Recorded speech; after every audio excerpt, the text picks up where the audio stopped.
मंत्री अमित शाह ने मेजा के सोराव में रविवार को चुनावी जनसभा करते हुए इंडिया गठबंधन पर तीखा हमला बोला।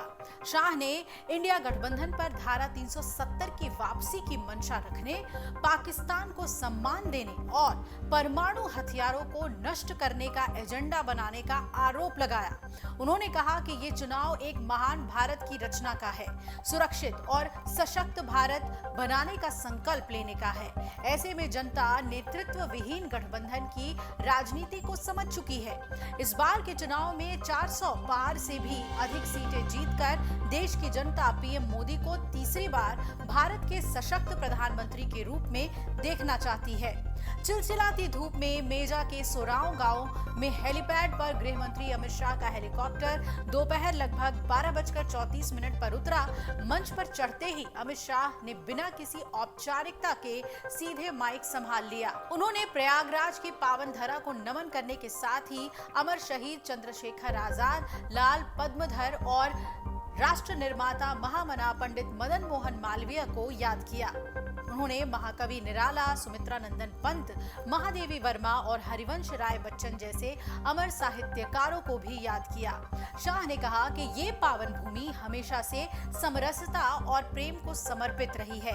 गृह मंत्री ने श्रृंगवेरपुर धाम, भारद्वाज मुनि आश्रम, झूसी के उल्टा किला के सांस्कृतिक वैभव को भी याद किया और कहा कि इस क्षेत्र की जनता ने हमेशा से सोच समझकर सटीक और मजबूत निर्णय लिया है। उन्होंने जनता से पूछा कि क्या आप देश में मजबूत प्रधानमंत्री चाहते हैं या हर साल में बदलने वाला 5 बार में 5 प्रधानमंत्री। शाह ने भाषण के दौरान कहा कि प्रधानमंत्री बनने का सपना देखने वाले इंडी गठबंधन के नेताओं में अखिलेश यादव, तेजस्वी यादव, ममता दीदी, खड़गे और राहुल बाबा क्या कभी प्रधानमंत्री बन सकते हैं। इस पर जनता ने उत्तर दिया नहीं। फिर जनता मोदी का जय घोष करने लगी।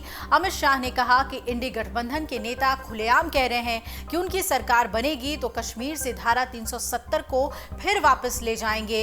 इंडिया गठबंधन के नेता मणिशंकर अय्यर पाकिस्तान को सम्मान देने की बात कह रहे हैं। वो कहते हैं कि इसलिए पाकिस्तान को सम्मान देना चाहिए क्योंकि उसके पास परमाणु हथियार है, जबकि इंडिया गठबंधन वाले देश में परमाणु हथियारों को खुद खत्म करना चाहते हैं। ऐसे में इनकी मंशा क्या है ये आपको बताने की जरूरत नहीं होनी चाहिए।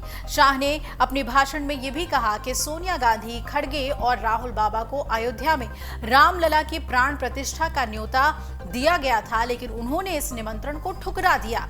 पीएम मोदी ने प्रधानमंत्री बनने के बाद न सिर्फ राम मंदिर का मुकदमा सुप्रीम कोर्ट से जीता है, बल्कि वहां प्राण प्रतिष्ठा करके भारत के आध्यात्मिक सांस्कृतिक गौरव को विश्व में स्थापित कर दिया। शाह ने कहा कि पंडित केसरीनाथ त्रिपाठी ने इस क्षेत्र में बहुत काम किया है और बीजेपी ने इस बार केसरीनाथ त्रिपाठी के पुत्र युवा प्रत्याशी नीरज त्रिपाठी को अपना उम्मीदवार बनाया है। आप अपना वोट देकर नीरज त्रिपाठी को सिर्फ सांसद नहीं बनाएंगे, बल्कि तीसरी बार मोदी को प्रधानमंत्री भी बनाकर देश को सौंपने का काम करेंगे। अमित शाह ने मुफ्त राशन, गरीबी मिटाने के साथ सड़कों, पुलों के जाल, गरीबों को मिलने वाले आवास और शौचालय की मोदी सरकार की उपलब्धियों को भी गिनाया और कहा कि प्रधानमंत्री नरेंद्र मोदी के नेतृत्व में भारत दुनिया में विकसित और सशक्त राष्ट्र के रूप में स्थापित है। अगर आप ये वीडियो YouTube पर देख रहे हैं तो हमारे चैनल को सब्सक्राइब करें और बेल आइकन को दबाना ना भूलें। अगर आप Facebook पर ये वीडियो देख रहे हैं तो हमारे पेज को लाइक करें।